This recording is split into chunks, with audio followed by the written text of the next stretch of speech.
Mhm. And it's about comedy and basketball. So Lamorne, take it away. Talk about your Substack and why everybody should hit subscribe at the top right and follow your Substack as well. Yeah, so you brought this idea to my attention. I wasn't on Substack. This is my Yep. first time. And I remember when you were speaking to me about it, it was like you were talking to a child. You're like, this is how you post. This is what you do. This is what people are here for. And, the more we got to talking, halfway through our conversation, we would get distracted by basketball debates, Right.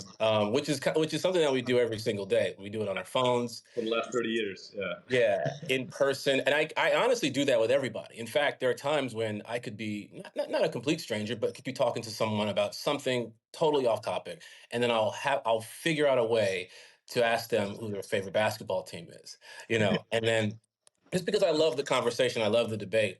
Yeah. It's interesting. People, even though I'm an actor, even though I'm a performer, I'm on stage all the time. I'm a bit I don't want to say antisocial. I have like a social anxiety, Yeah. and so unless we're like really close, or I have a hard time engaging in conversation Yeah. unless you're talking about comedy or basketball. Things. And some people use alcohol as their vice into conversation. They drink and they get more social. And if you talk about sports, if you talk about basketball, comedy, Eddie Murphy, any of these things, I tend to light up and I can have a conversation all day. Now, um, I have a couple of podcasts. Basketball is not a theme on it, and I was really upset about that, just because even on the Morning After podcast, I'm constantly trying to sway the conversation into something basketball related. Oh, we've noticed. Yeah, we've noticed. Now, see, now you Yeah, can own it. Now you don't need to yeah. be ancillary. Now you can be the main event. Right, 100%. I'm friends with a lot of NBA players, and I'm constantly debating them, arguing with them, even though they are the senior authority on that subject. I just, I It's say so that. funny to me. That's like it's like I'm literally in the league. I'm telling you you're wrong. Nope, nope, Yeah, no, I know yeah. better. I've been They're, watching. they're too close to it. You know what I mean? I think Yeah. they're too close to it. That's your excuse. You're too close to it. Yeah. And so I just, and constantly you can read comments, I get DMs where people are debating me. And I wanted to just find a place where I can express my views on current topics in the NBA, in WNBA, and all things basketball, and also comedy. Like I said, I'm on stage a lot, Right.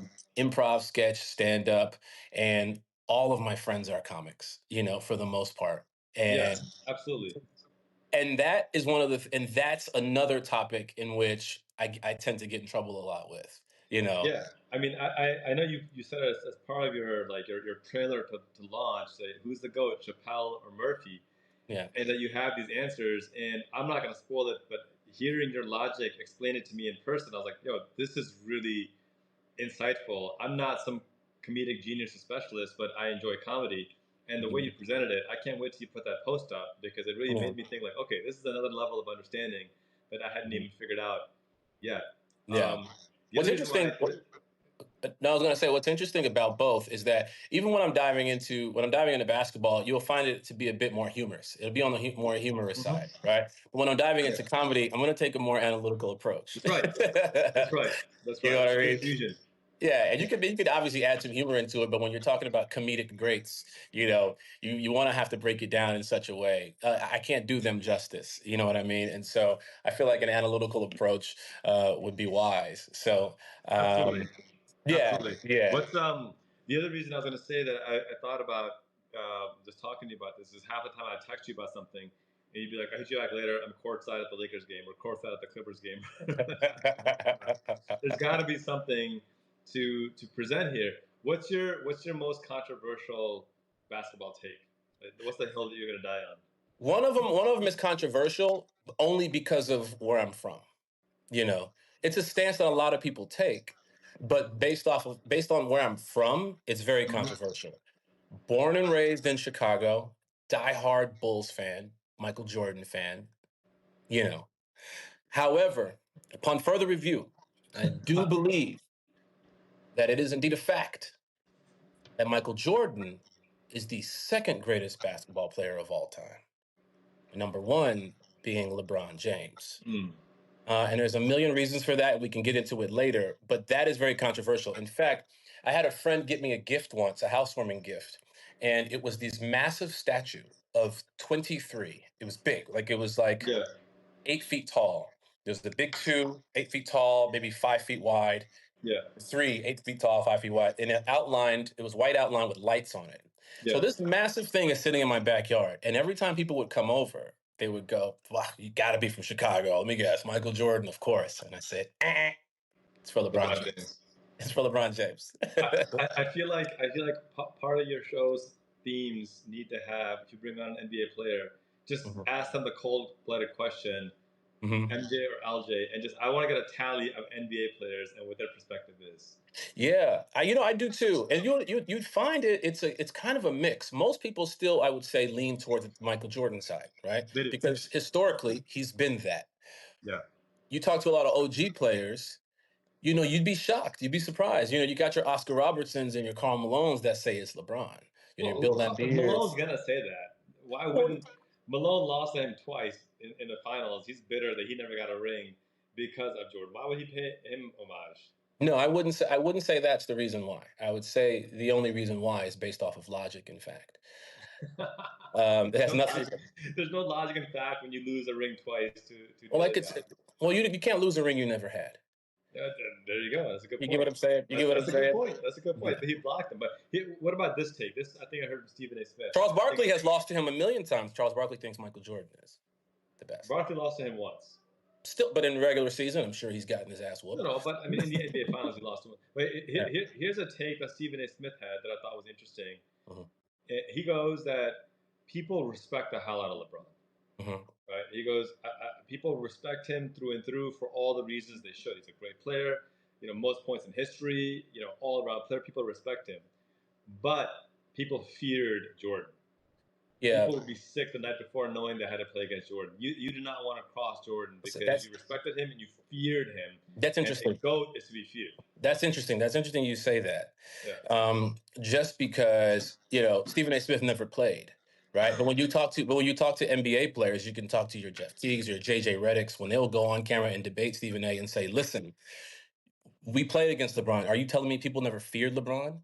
Yes, they did. He goes, they absolutely did. Nobody, Universally, nobody wanted to play him in the playoffs. Why? universally feared. Universally feared. Nobody wanted to play him, and there was a simple reason why. He was a winner. LeBron James has more playoff wins than every NBA Yeah, when franchise you since played 800 '96. seasons, No, no, no, no, no, no. I said since 1996. LeBron didn't come in the league until 2003. So Mhm. these franchises had a 7-year head start on LeBron James entering the NBA, and he still has more playoff wins Yeah, than those teams. That means that he means did it. that means he is a winner, and people fear that if you're going up against a guy who I, just wins, he doesn't win every game, obviously, but no, nobody no, does. I wouldn't rank somebody 4-10 or 4-6 as a winner. When you're sub 500, I wouldn't call that a winner. But You could I say see your point. In games that don't matter, he's a winner. I no, get it. no, no, those playoffs. The playoffs matter. Yeah, These are yeah. playoff wins, They and they matter matter. to an extent, and that is what that is to win the finals, right? And so in that respect, he's 4-6. I mean, that's Right, which is right, right. which is He four more is. wins than I've had. To be fair, right? Listen, Four more listen. You wins. could listen. That is fair. He's 4-6, but according to that logic, Michael Jordan only played 6 years in the league. And he's six He and only zero, played 6 years. right? He only played 6 years. And he's Those six the and rest zero. of those times where he wasn't getting to the playoffs at You're all, right. where he couldn't win without Scottie Pippen, I go, okay, that You're right. doesn't count for Michael Jordan. It You're right. only counts for LeBron. I think that's an argument we can agree on. One's 4-6, one's 6-0. I think I'm good with that argument right there. Yeah, sure. On the comedy side, what's your most controversial take on the comedy side? On the comedy side, what's interesting is that it is a universal thought that, well, I wouldn't even say universal. Most people in the comedy world, like the OGs in comedy, they would say, Richard Pryor is that guy. Right. Because a lot of comedians, I don't want to say stole from him, but they took his Yeah, energy of for course. sure. He broke the mold for a lot of different comics, and a lot of the people who really, really, really hit the stage, Yeah. the OGs, they say, "Oh, it's Richard Pryor." For me, it's Dave Chappelle, and I think that's a more modern version. Eddie Murphy for me was hot for his time, but Eddie Murphy to me, his comedy came from the reason why I fell in love with Eddie Murphy wasn't necessarily for his presence on stage. It was for his acting ability, his comedic acting ability. Yeah. And I think when I'm talking it on this Substack, what you'll see, it's not just about stand up comedy, it's about comedy. So you're going to have your Will Ferrell's, who is not a stand up comic, but he's one of the funniest of all time. Physical comedy is second to none. It's incredible. Exactly. You know, you got folks like Jamie Foxx, who, now again, remember when I said Chappelle as far as stand up, you have someone like Jamie Foxx, who I think is overall Yeah. the greatest entertainer of all time. Yeah. I, The I remember you greatest. saying that to me once years ago, and I was like, I don't know about that. But as I've Mhm. watched his career and look back on past, I'm like, yeah, it's hard to argue against it. It's That's hard to really hard. argue. He can do everything. Yeah, he Like, really when I can. say, I remember one time I was out at a restaurant, and JB's really nice guy. He sees me out eating. It's me and a couple people, and we were celebrating my birthday. My friend Alicia and Marisol were taking me out just for dinner for my birthday. And Jamie Foxx walks in, Right. and he goes, and I mean, and immediately went into bit mode where he comes over, he heard that it was my birthday from one of the people there, Yeah. goes and buys a bottle of champagne and comes over, and I have the video, and I'll post this video of it, where he starts presenting it to me as if he works there. And if this bottle was okay with me, and I said it wasn't, and he gets nervous, and he's like, "Oh, okay, well, okay, what I'll do is," and That's and amazing. I just remember that same day, that same night, he had this movie idea that he started pitching me. And when I tell you, I don't know what's happening with this movie, but it was one of the funniest 5 minutes of just one-on-one interaction that I've ever had. And I said, this man can do that just like that. Yeah. Just Yeah. like that, he can jump in and out of humor. You know, we're having a good time, and he goes, "Oh, I got this idea, right?" Boom, and then he just starts That's pitching amazing. it, and you're grinning from ear to ear. One, because it's Jamie Foxx, Yeah. but two, because it's genuinely funny. Yeah. No, and Genuinely funny. he's extraordinarily authentic about it, and that's I think the story is about him shooting Django Unchained, where the white actors were nervous about dropping the N word, and Yeah, he kind of put them at ease in a way that it made sense in an authentic and genuine way. I don't want yeah. to butcher the story. Somebody said, "I know you didn't want to be a lawyer. What inspires you to be an actor?" What inspired me to be an actor? You know what's funny? I used to debate a little bit back in high school. So for a little bit, I did want to go into law. It was either law or journalism. That's when I didn't really realize that, you know, or I didn't think being on stage or being an actor, a television or film actor, was possible, because I knew the formula to become a lawyer and the formula to become a journalist: it's study hard, go to school. Mm-hmm. You know, those are the basics of it. But to become an actor, that's something totally different. Yeah.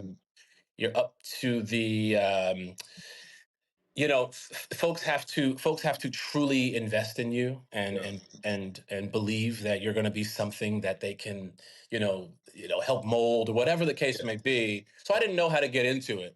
You were It the best wasn't attorney on until New Girl. Somebody said. what'd you say? Somebody said you were the best attorney on New Girl.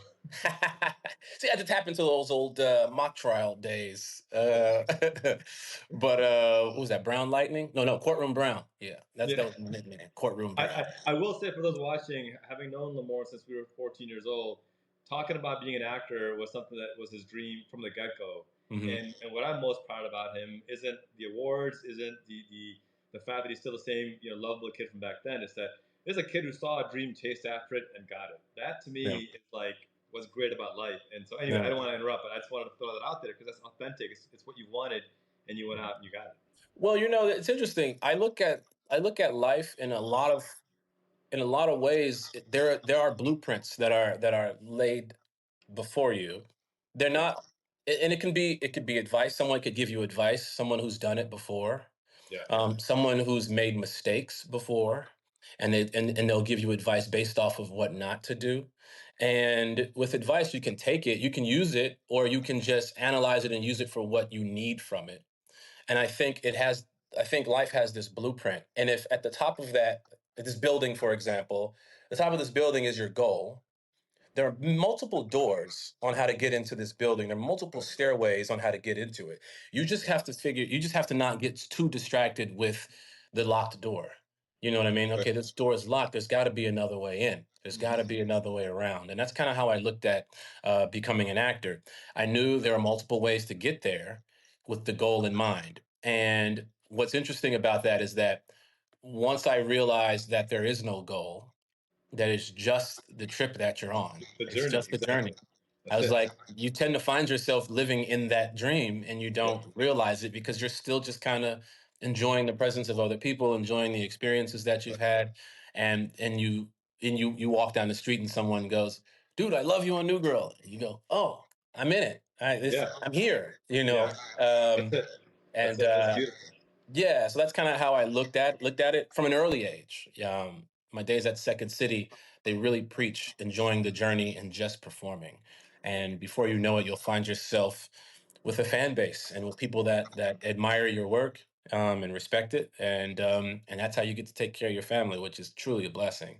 So, so yeah, that's kind Yeah. of law, but law would have been different because if I was a lawyer, I'd be representing criminals, and and I don't want to do Accused, that. accused, not Accused. criminals, Okay, accused. well, sometimes they did it.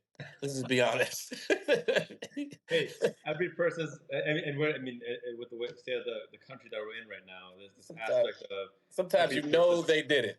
Okay, If just it don't don't fit. fit, you must acquit. You did Famous it. words. You did You it. know? Speaking of family, you talk about journey. It's a lot like parenting, in my view, right? You're a father. I'm a father, Mhm. and parenting isn't something that just you do. It is a journey, right? It's enjoying Yeah. every aspect of your kids' lives, and there's things that you enjoy about their presence now that you didn't know were possible, but then things that you missed from 3 4 years ago that you will never come back. But Mhm. so that's why even in the journey you're on, I'm sure you're taking a moment to say, hey, this is pretty awesome right now. Yeah. Whatever comes in the future is going to come. Whatever's gone is gone, but I'm going to enjoy this moment right now. Yeah, you have to, and even when you're still chasing certain things, you know what I mean, certain accolades, Yeah, that'll only position you better to continue to work at a freedom level where you don't have to do everything that comes across. You can just pick and choose. You still find yourself on this path. And then when you have a child, it's a little bit of a curveball. You're like, oh, you know how do yeah, i how do I do both, and as a single dad, you're like, you make a conscious decision to cut back on certain things. yeah, I had a friend who had a famous father who's no longer with us, and she said to me when she realized I was having a little girl, she said, your little girl won't care anything about what you do for a living. She's just going to care that you were there. right. Your presence is the present. That's It's the biggest exactly. gift she can have. So I made it my mission to pick and choose better and wisely, where I That's don't have to where I don't have to be anywhere. I yeah, can, I work and I have my daughter there at times where she's with her mom, the other half of the time. And then when I'm not working, I'm not working. yeah. And No, I love sometimes it. you can see it in the calendar. It says Lamorne unavailable, for all these things. And Yeah, I go, well, I'm just at home with my kid. yeah, and that's the most precious part, and that's why you're doing everything you're doing. Yeah. Um, if you're not already subscribed to Lamorne, make sure you subscribe. If you enjoy comedy, if you enjoy basketball, if you don't enjoy either one of those, we can help with that. Subscribe, and you will enjoy it from Lamorne's Yeah. perspective. Lamorne, last question, most important question before Mhm. we leave. Sam is asking, where is the best place on his body to get a tattoo of Lamorne? The best place on your body to get a tattoo of me? Yeah. Well, I don't know what ethnicity this person is, but I'm very dark. So you want to get this on the darkest spot on your body so it can look more accurate. Wherever the darkest place on your body is, just get just get that, just get glowing eyes like this. You know what I mean? With the big old Cheshire cat grin. Oh, Sam said that's a Kanye line. Wait, what song is that from? I thought it was a real question. I just presented it as a real question. So that's just me. Um, all right, Lamar, Yeah. this is great. Actually, We'll do that's this a more bad often. idea. Don't get hold on. That's a really bad idea. Don't get a tattoo of me on the darkest place on your body because the majority of that most of the time that could probably be something disgusting. I'm So just don't do saying. that. Don't do Saying. that. Don't do that. That was not the motivational advice I expected, but it's Yeah. the one that we deserve apparently. Yeah. 100%. So make sure you guys subscribe to Lamorne. We'll be doing more collabs and Substack lives in the future, but I'm Hmm. subscribed to him. I've always said I don't ask my community to engage in any support that I don't do myself. I'm supporting Lamorne here. I Hmm. encourage you guys to as well. And Lamorne, last thing, like honestly, you'll be talking about comedy and basketball. Hmm. People subscribe. What do they get for subscriptions? What's going to be the value add from them from a content perspective that they can expect from you? Well, I mean, it's a lot of interaction for sure. It's a lot of one-on-one interaction. A lot of like I said before, my debates don't just go with other athletes or different friends. It's going to be with you as well. Love it. The subscriber one-on-one time. Love it. A lot of meaningful conversation, but not just about. I'll be, basketball and comedy. That's the way in. But I definitely want to talk about other things as well, especially on a personal level with each individual. I have a lot of DM conversations with people about their lives and what they've got going on. So I want to make that a point to really make it happen at a location, which is here. So if folks do want to talk, they do want to have a conversation about something, I'm here, I'm available, and yeah.